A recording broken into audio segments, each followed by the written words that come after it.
Tayangan di Chandra Malik Televisional CMTV dapat dinikmati pula di Chandra Malik Broadcasting.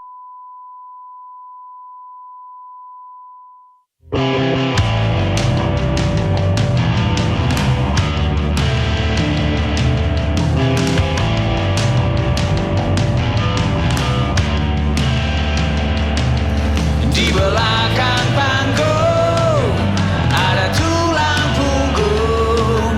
Dari belakang layar menyalakan gebiar. Jumpa lagi dalam program unggulan Chandra Malik Televisional Television Channel on YouTube Punggung Panggung CMTV.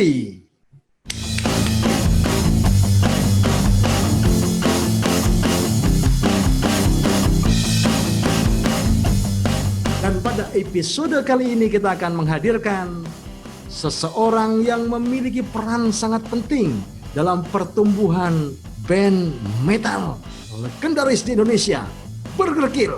Dia adalah Dadan Ketu.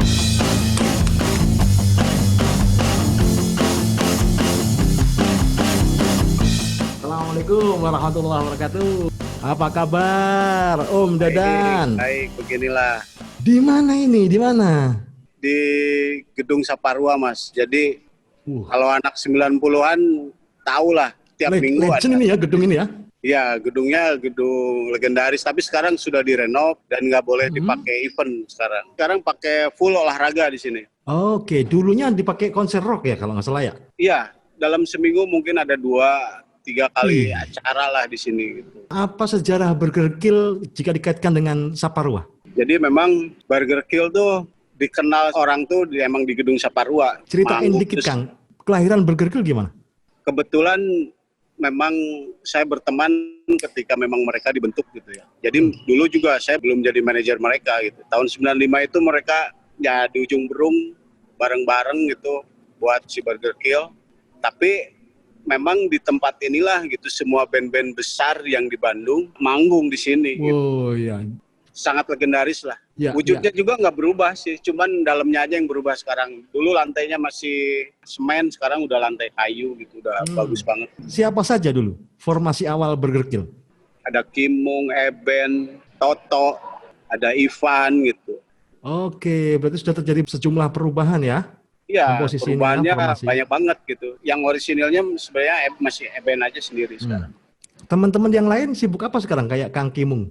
Nah, Kimung tuh sekarang sempat jadi guru, Oke. sempat jadi dosen, sekarang lebih konsen jadi penulis.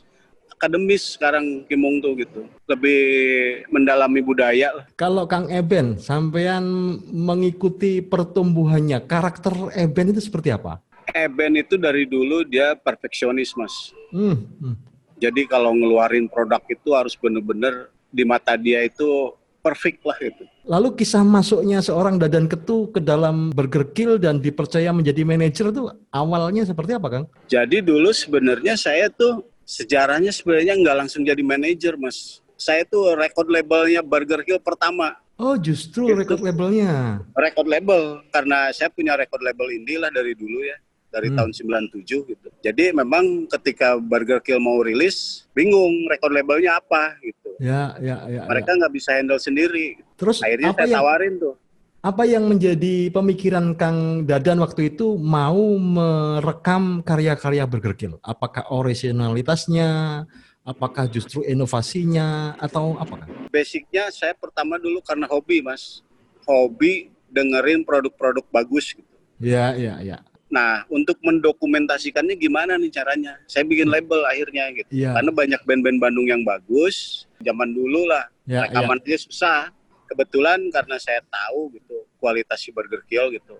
Genrenya dulu masih hardcore lah gitu. Nggak semetal sekarang gitu. Ya. Ketika ketemu Eben, dan ini aku udah jadi nih rekaman kata. Saya di link itu di tukang bakso, Mas. Benar. Jadi bukan di kantor atau apa itu. Di link itu di depan SMA Taruna Bakti habis manggung kalau sama mereka. Ya. Jadi kita nongkrong di pinggir jalan di tukang bakso. Oh enggak rilis. Ayo, aku bilang ayo rilis katanya gitu. Udah jadi gitu. Lagu pertamanya apa waktu itu? Yang jadi andalannya sih Anjing Tanah kalau nggak salah. Oke. nama albumnya Dua Sisi gitu. Dua Dulu sisi. Ya, jadi memang di BK itu dulu ada dua sisi, Mas. Gimana tuh? Sisi Maksudnya dua pemabuk sisi, dan Bang? sisi yang nggak pemabuk gitu. Oke. Sisi Kimung pemabuk mah dan sisi bukan pemabuk. betul. Jadi Kimung sama almarhum Ivan tuh yang paling brutal mereka. Paling ngaco lah itu orang-orangnya itu. Sementara Eben sama Toto itu yang terlihat baik-baik sih sebenarnya Ah, sama orang gitu ya. ya, ya, ya. Yang memperlihatkan gitu kan Ya, ya, ya. keiniannya gitu. Wah, kalau tahu historinya Kimung sama almarhum Ivan tuh. Ya, ya, ya, ya. Tapi ternyata dua sisi itu bisa bertemu dalam Burger Betul Kill. itu. Nah, ini kan perlu tangan dingin seorang manajer nih, bagaimana mengawinkan dua sisi menjadi satu keistimewaan. Luar biasa. Sebenarnya ada pemain ke-6 di Keenam, Barker, Mas. Namanya Yayat Ahdiat. Yayat Ahdiat, ya. Dia tuh hampir 20 tahun jadi sound engineer-nya Burger Kill. Sebenarnya orang itu yang bisa mempersatukan mereka. Dengan cara apa tuh waktu itu? Lebih ke komunikasi sama mereka tuh gitu. Kemampuan mendengar mereka kali ya. Betul. Sebenarnya kalau orang yang nggak ngerti mereka susah banget lah gitu. Dua sisi itu punya karakter masing-masing yang keras. Gitu. Egonya masih tinggi sekali ya. Betul. Yang satu orang pengennya perfeksionis gitu kan. Ya. Yang sisi lain selengean gitu. Kebayang kan Iya, iya, iya. menyatukannya kayak apa gitu kan. Akhirnya kan jadi musik yang memang jadi fenomenal gitu. Betul. Setelah betul. saya rilis itu, 2 tahun kemudian ditawar sama label besar, Mas. Itu dulu proses kreatifnya perlu karantina atau bagaimana teman-teman ini? Kalau membuat album itu memang ada reading lah gitu ya, naskah. ya. Mereka itu ada selalu gitu. Sampai sekarang. Sampai sekarang. Ngebahas part-part lagu segala macem. Oh, artinya semua terlibat ya? Semuanya terlibat. Semua. Oke. Dari kru segala macem ikut di ngobrol gitu. Gimana nih Diajak baik. diskusi. Ini diajak mungkin yang diskusi. menyebabkan lagu-lagu Burger Kill itu menciptakan rasa memiliki dari sisi manapun ya. Dari Betul, para Mas. personilnya sangat mencintai lagu-lagunya, kru juga ya. Betul. Yang saya tahu Eben ketika buat lagu itu dia harus memikirkan part mana ketika si penonton itu bakal headbang bareng. Oke, ya. Betul. Ya. Jadi memang nggak totally gimana bandnya gitu. Harus Ya. mikirin juga fans bakal gini nih nanti. Fans bakal gini di part ini gitu. Tetap ada yang menonjol di antara mereka dong?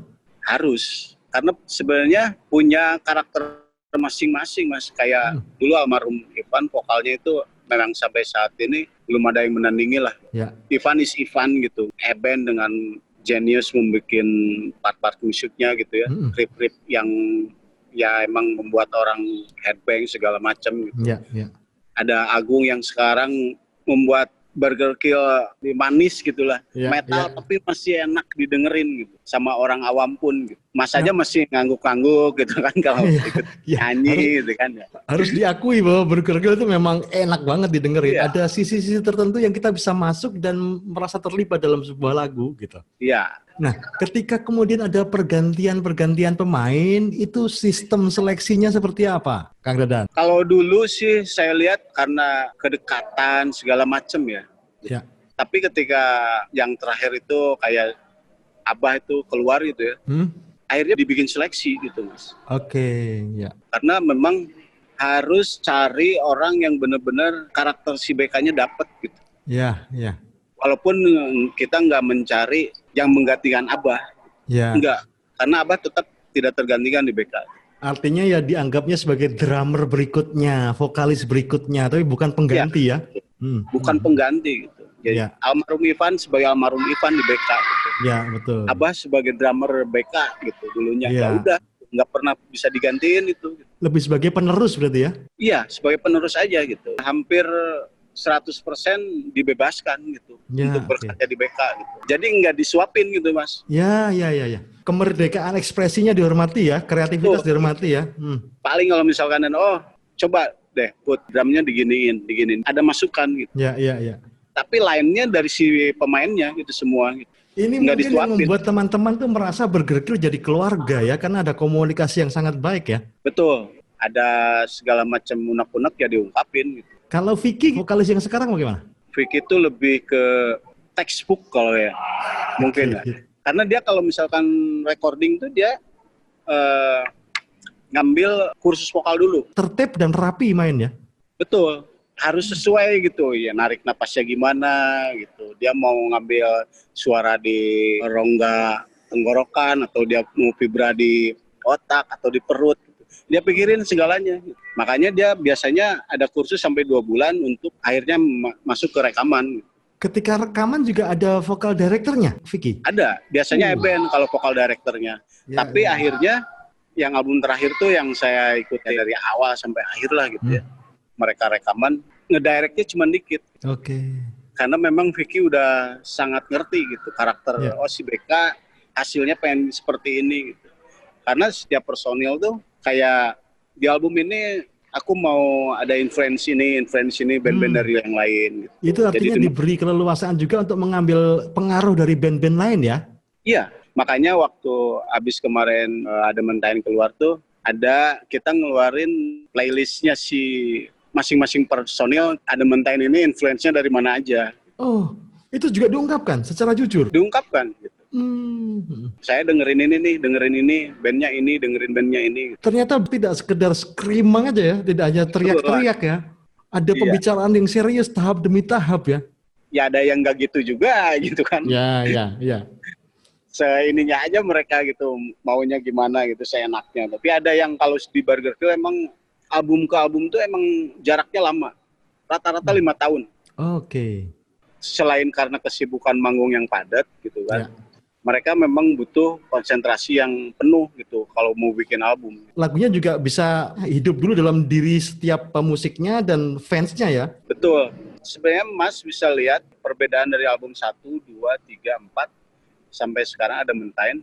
Ini dari proses 4 ke 5 ini perubahannya dari segi lirik, dari segi musik udah beda. Merasakan ada pertumbuhan kedewasaan di lirik-lirik itu? Betul, jadi anak-anak tuh memang setiap album apa yang dirasakan sama mereka, Mas. Dulu 2 sisi itu memang keadaan di band seperti itu. Ya. Album kedua ketika benar-benar merasa gelap lah gitu ya.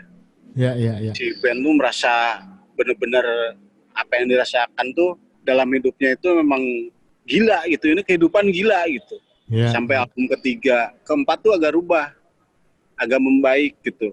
Si lirik tuh beda gitu. Nah, masuk ke album kelima itu totally different. Semua lirik-lirik itu lirik-lirik yang menyemangati hidup. Oke. Bukan soal lagi mengeluh, bukan soal lagi protes gitu. Album 5 itu ketika anak-anak udah mulai dewasa, udah mulai berkeluarga. Ternyata hidup tuh indah gitu. Ayo semangat anak-anak yang lain gitu lah. Iya. Beda banget di album Ada Mentain. Mulai memikirkan legacy ya. Iya betul gitu. Segala macamnya tuh memang tiap album tuh dipengaruhi sisi kehidupan pribadi semuanya. Artinya tidak sekedar menciptakan lagu, tapi juga menjadikan karya ini sebagai penanda perjalanan ya, sebagai dokumentasi hidup ya. Betul. Persis banget seperti itu. Saya sempat ikut nonton ketika film dokumenter 10 tahun Burger Kill. Iya. Itu piece per piece-nya dihimpun, ditata sedemikian rupa, berarti butuh pengarsipan yang sangat teliti ya Kang? Iya. Jadi memang kayak Burger Kill itu salah satu band yang sadar dokumentasi gitu. Dia benar-benar ada foto, ada video, walaupun sebenarnya nggak kepikirin untuk dibikin DVD loh Mas dulu. Iya. Ya kan? Pokoknya di foto, dia ada videonya, sebelumnya dikumpulin arsipnya. Gitu. Kumpulin terus, iya. Sampai sekarang gitu. Nah, akhirnya ketika bahan ini numpuk, ayo kita bikin gitu. Burger Kill sadar bahwa sejak awal Burger Kill akan menjadi band yang bersejarah di Indonesia ya, legend Mungkin ya. Iya. Mungkin. Dari awal sudah percaya betul soal itu soalnya. Semisalnya ada pertanyaan apa yang membuat Burger Kill bisa bertahan sampai hari ini? Sebetulnya jawabannya sederhana gitu, karena di belakang Burger Kill tuh banyak banget orang-orang hebat, orang-orang yang berdedikasi dan orang-orang yang rela melakukan apa saja untuk Burger Kill. Baik mulai dari keluarga, dari manajemen, dari teknisi, dari fans, bahkan dari teman-teman di sekitar kami yang selalu memberikan support ketika Burger Kill berada di atas maupun berada di bawah. Selama 25 tahun perjalanan karir bermusik kami ini banyak banget hal baik dan hal buruk yang kami lewati bersama gitu. Dan rasanya tidak mungkin kami bisa menghadapinya tanpa support orang-orang di belakang kami. Seperti contohnya support dari keluarga. Contohnya saya tahu dari awal saya bermain gitar tuh sebetulnya orang tua saya nggak mendukung. Dari saya main band tuh orang tua saya tuh nggak dukung.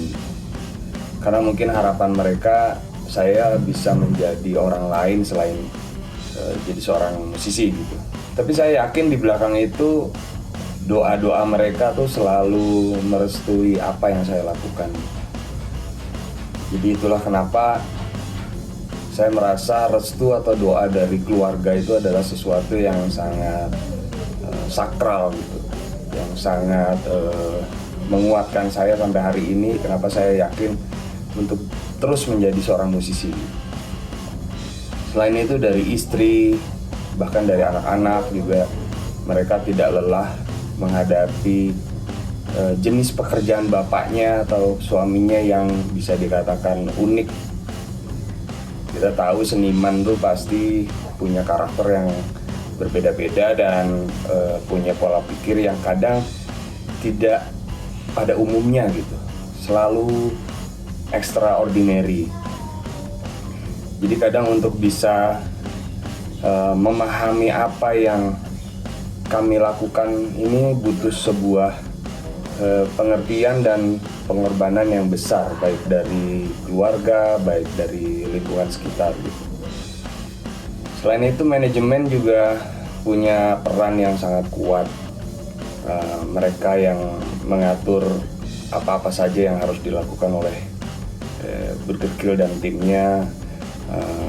Mereka juga orang-orang yang berjasa untuk mengatur ritme pekerjaan dan ritme mood dari teman-teman di timnya Burger Kill. Begitu juga dengan teknisi. Rasanya tidak mungkin sebuah show yang hebat itu tanpa dilengkapi oleh kru yang hebat. Jadi kami di Burger Kill itu sangat menganggap teknisi kami adalah bagian dari keluarga besarnya Burger Kill. Pada dasarnya seperti kayak kalau mereka makan tempe ya kita makan tempe, mereka makan daging ya kita makan daging. Yang membedakan kami itu hanya ketika kami berada di atas panggung. Itu aja sih. Selebihnya ya kita tetap berteman, kita tetap merasa kita adalah satu keluarga besar.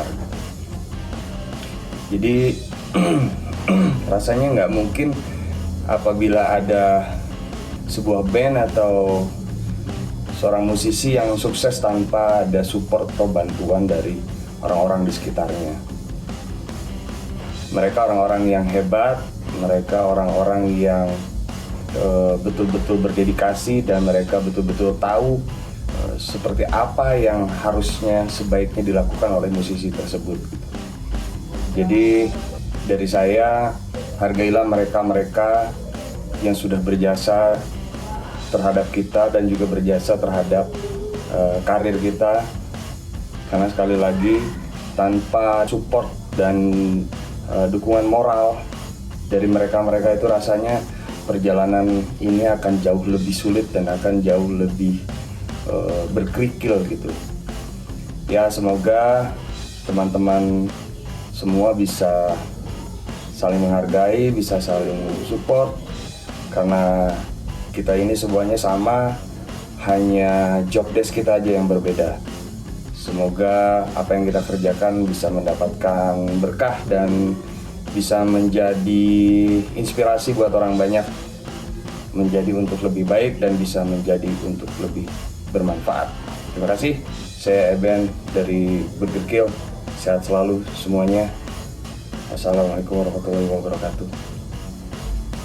Mereka berjuang agar kita menang. Mereka berjuang agar kita senang. Berbagi peranan dalam pertunjukan, menjadi terdepan meski tanpa sorotan. Di belakang panggung ada tulang punggung. Dari belakang layar menyalakan gebiar.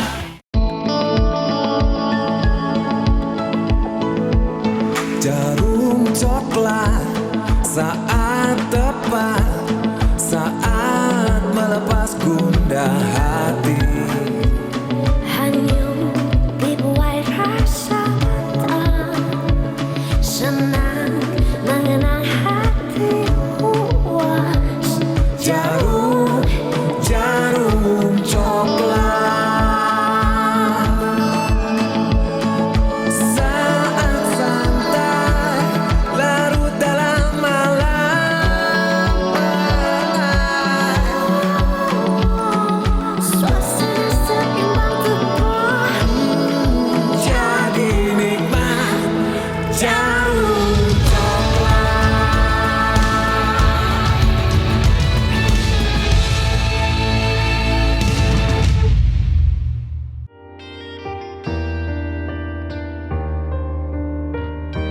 Segala yang kau tahu tentangku hanya bohong. Sejak perkataanku menurutmu omong kosong. Sepertinya kita tidak perlu lagi saling percaya. Akan lebih baik jika memilih untuk berpura-pura. Bertemu hanya untuk mengumbar perpisahan lebih buruk dari berpisah namun saling merindukan.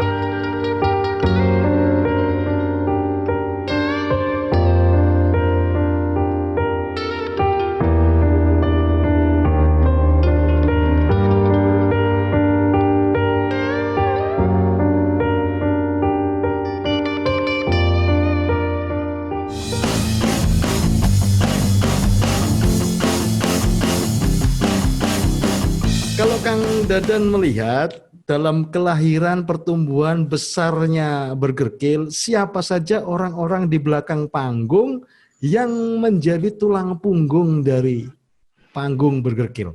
Ada Yayat Ahdiat gitu ya. Ada dulu Adan Gimbal, ada Buyung. Jadi memang teknisi-teknisi ini yang sangat loyal dari dulu. Sangat-sangat loyal. Hampir tidak ada batas antara teknisi sama pemain band, Mas. Di kita tuh hampir tidak ada sama sekali. Jadi memang tulang punggung si BK itu memang ada di teknisi, soundman, segala macam ya. Ya. Jadi memang sangat berpengaruh gitu mereka itu ke Burger Kill. Manajer juga dong, manajer dong.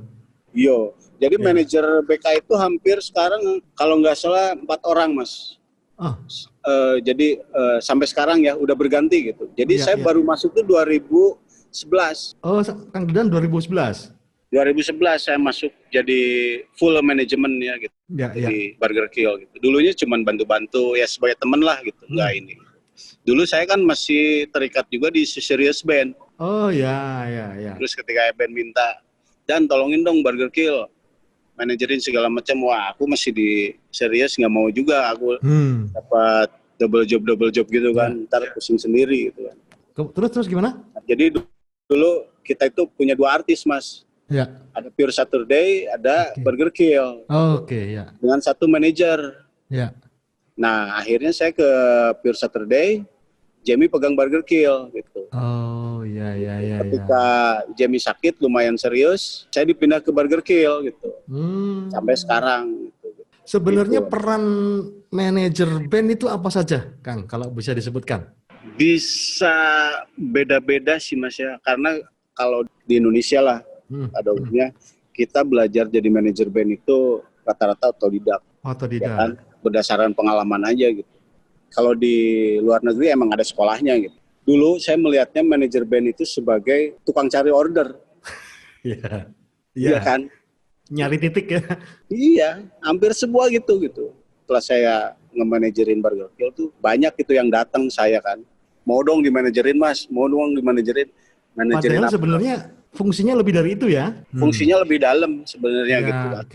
Banyak fungsi yang memang luas gitu. Ke manajemen artis, ke finance gitu, ngecek finance, ngecek komunikasi yang lain, ngurus, wah pokoknya banyak, Mas. Ngatur jadwal latihan? Ngatur jadwal latihan kebetulan saya enggak ya. Tapi ada beberapa manajer yang memang mengurus itu gitu. Paling gini, ketika band tuh udah latihan, tapi tiba-tiba mereka banyak kegiatan sendiri-sendiri. Terus suka datang telat. Latihannya, BK itu punya tradisi latihan pagi, Mas. Justru pagi? Dari jam 10 itu sampai jam 1 sampai jam 2 gitu baru beres. Dan seminggu 3 kali mereka latihan. Ada ataupun tidak ada konser, latihan terus? Iya. Keren. Ya. Ketika personel ada masalah-masalah pribadi, peran manajer seperti apa dan peran rekan-rekan sesama personelnya bagaimana? Ya itu biasanya yang paling sulit, Mas. Ketika ada masalah-masalah yang personal gitu ya, tiba-tiba aku lihat dia kok manggung nggak mood gitu ya. Tahuan kan gitu di panggungnya nggak mood. Ada apa nih gitu kan. Dia tiba-tiba yang biasa bercanda, tiba-tiba menyendiri gitu segala.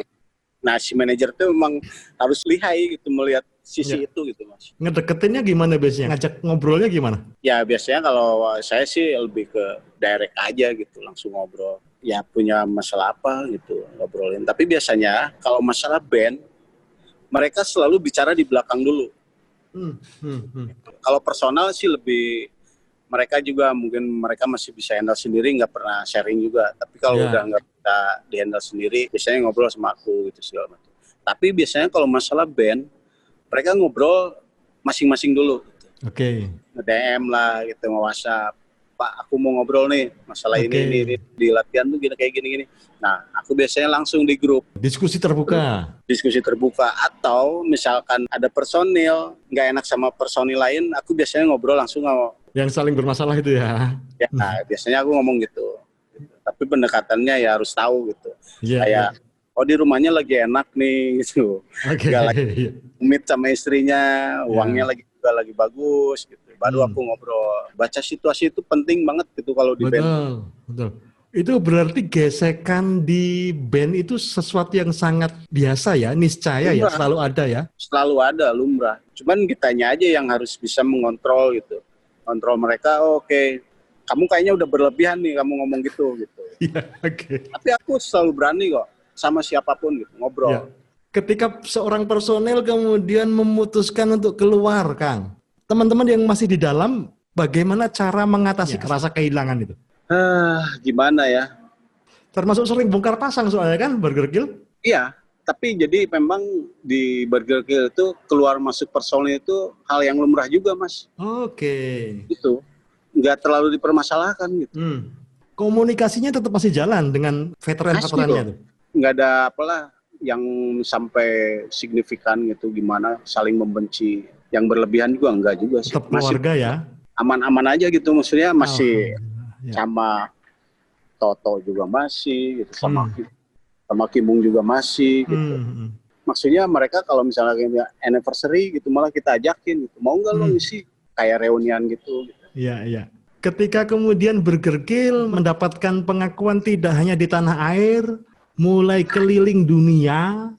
Ini bagaimana persiapan-persiapannya, bagaimana perjalanannya, dan bagaimana pengalamannya, Kang? Sebenarnya itu yang paling rumit, Mas, gitu.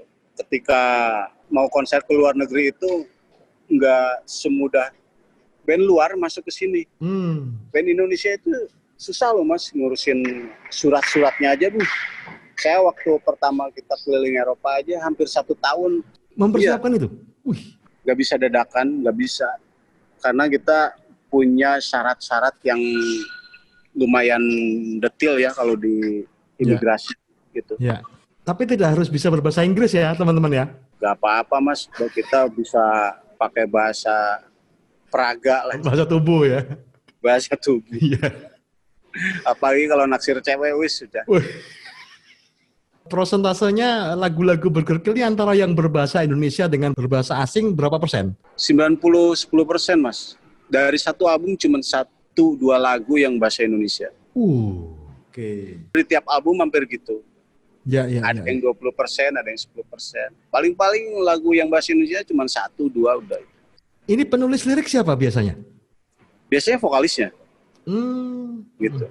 Biasanya vokalis yang bikin benang merahnya segala macam. Nanti ada masukan dari yang lain. Dari masing-masing personel Burger Kill, kita tahu bahwa masing-masing ini memiliki kekhasan. Baik itu sentuhannya, penanganannya, pendekatannya, yang sering kita sebut sebagai rider. Iya. Nah, ridernya teman-teman Burger Kill ini gimana? Jadi kalau dulu waktu saya pertama masuk, lihat ridersnya aneh-aneh, Mas.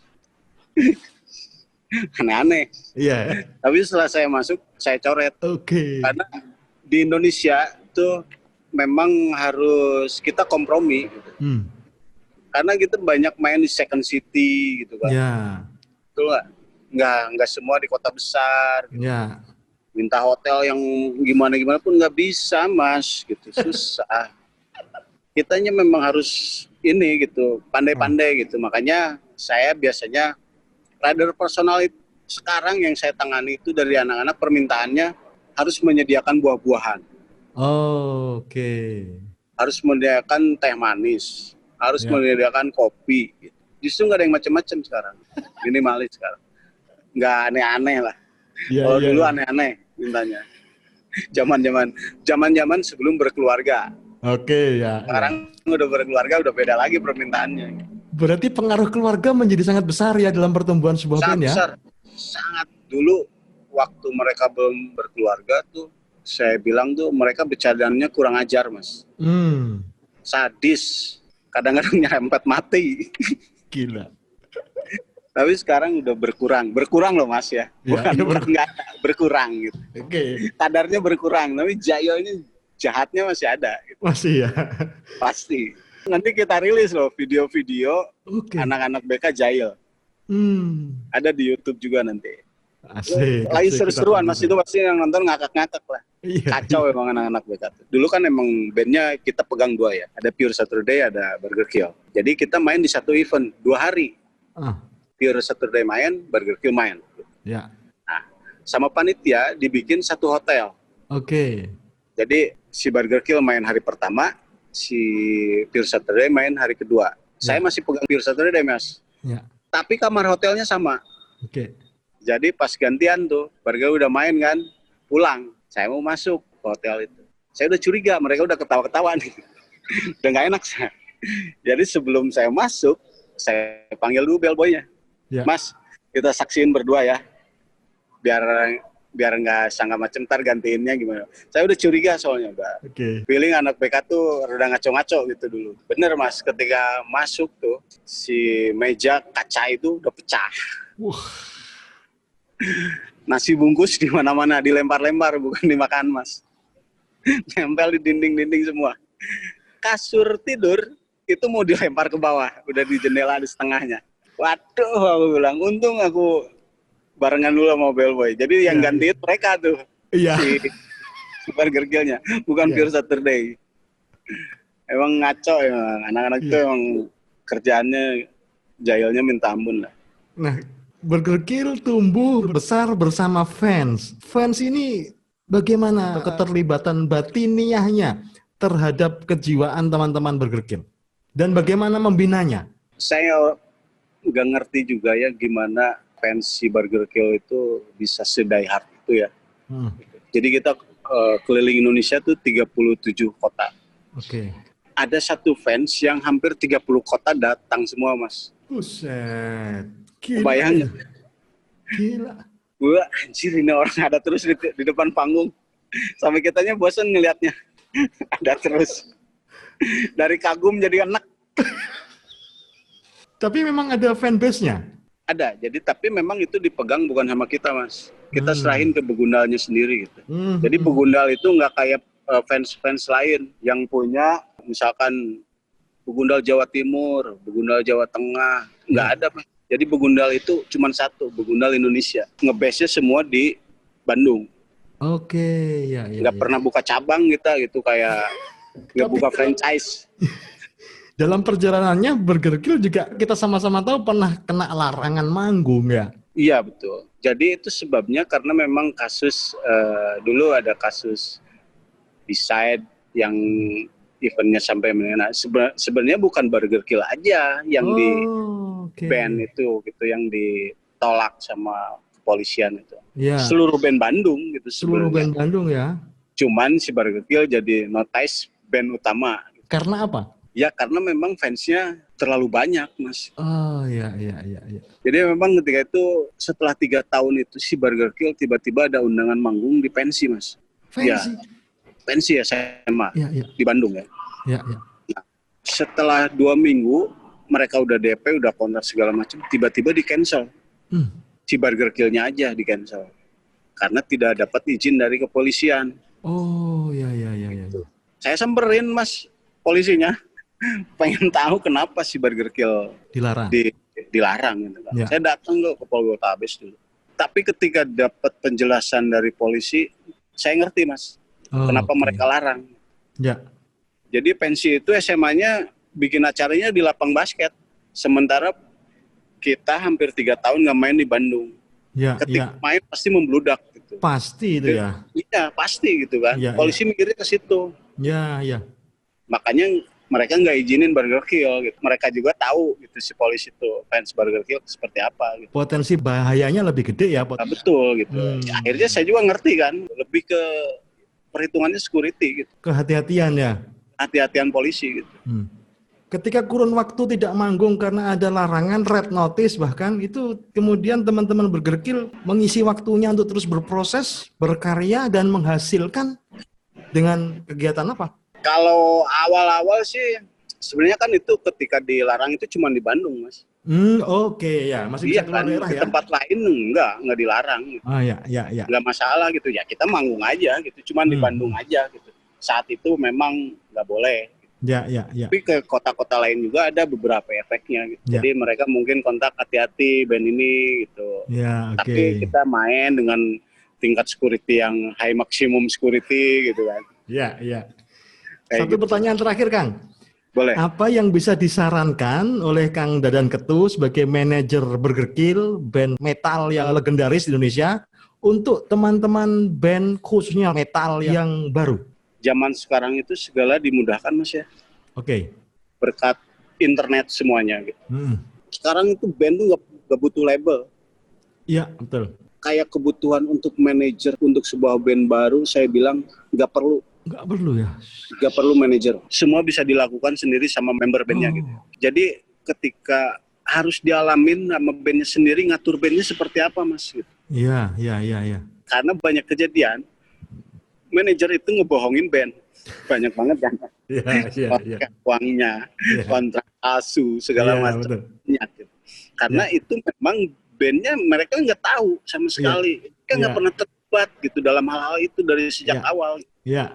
Nah, kalau mereka mau terlibat sejak awal, nggak harus pakai manajer segala macam. Mereka belajar sendiri, mereka udah tahu caranya gimana. Nah, mereka ketika punya manajer, nggak mudah dibodoh-bodohin, Mas. Betul, ya. Manajer. Okay. Banyak loh kasus manajer yang ngaco itu kan. Itu artinya walaupun kita berada di atas panggung, kita harus benar-benar tahu dan harus mau belajar tentang dunia di belakang panggung ya, Kang. Betul, Gitu. itu harus itu. Band tuh emang itu. Apalagi band metal di Indonesia beda sama di pop, Mas. Ya, oke. Karena rata-rata band metal di Indonesia itu part-time band. Part-time band. Bukan full-time band. Kalau Burger Kill itu full-time band. Mereka 100% mengandalkan dari main band. Oke. Kalau band-band yang lain tuh ada yang kerja lah, sambil kerja dibawa tur aja. Waduh, gua nggak bisa tur. Tabrakan jadwal. Gitu. Turnya cuma bisa weekend gitu. Banyak kejadian kayak gitu, Mas. Emang harus yakin kalau kamu pengen berkarya jadi band itu ya emang harus yakin banget. Harus menjadikan hidup dalam band itu sebagai kehidupan seumur hidupnya ya. Termasuk orang-orang yang di belakang panggungnya juga, Mas. Oke, ya. Dia jadi teknisi yang handal, jadi soundman yang handal tuh. Saya yakin di Bandung sampai saat ini masih kekurangan teknisi, kekurangan soundman sampai saat ini. Kalau soundman kita sakit aja, kita kelabakan tuh cari gantinya. Karena harus yang tahu betul ya. Kurang. Jadi memang kita kekurangan sebenarnya di sektor itu tuh, pekerja-pekerja teknisi yang handal segala macam ya. Masih yang kesempatan terbuka lebar ya. Kita aja sekarang harus tarik-tarikan sama band lain gitu. Ya. Untuk punya teknisi satu aja yang menetap itu nggak bisa. Kita sekarang teknisi itu cuma ada 2 yang menetap. Yang lainnya udah nggak bisa kita pegang gitu karena mereka kerja sama band lain, gitu. Jadi duluan ini jadwal yang masuk. Siap. Terima kasih Kang Dadan Ketu. Siap. Orang-orang di belakang panggung yang menjadi tulang punggung dari panggung itu sendiri ternyata tidak mudah digantikan, bahkan tidak tergantikan. Karena mereka ikut bertumbuh besar dan mengetahui tidak hanya yang sifatnya ragawi, tapi juga kejiwaan tiap-tiap personil band menjadi bagian yang utuh dari keluarga band. Maka hargailah peran dan jasa besar mereka dan jadikanlah mereka bagian dari keluarga band Anda. Kita telah belajar dari Burger Kill dan semoga jumpa lagi dalam program Punggung Panggung CMTV dalam kesempatan berikutnya. Assalamualaikum warahmatullahi wabarakatuh.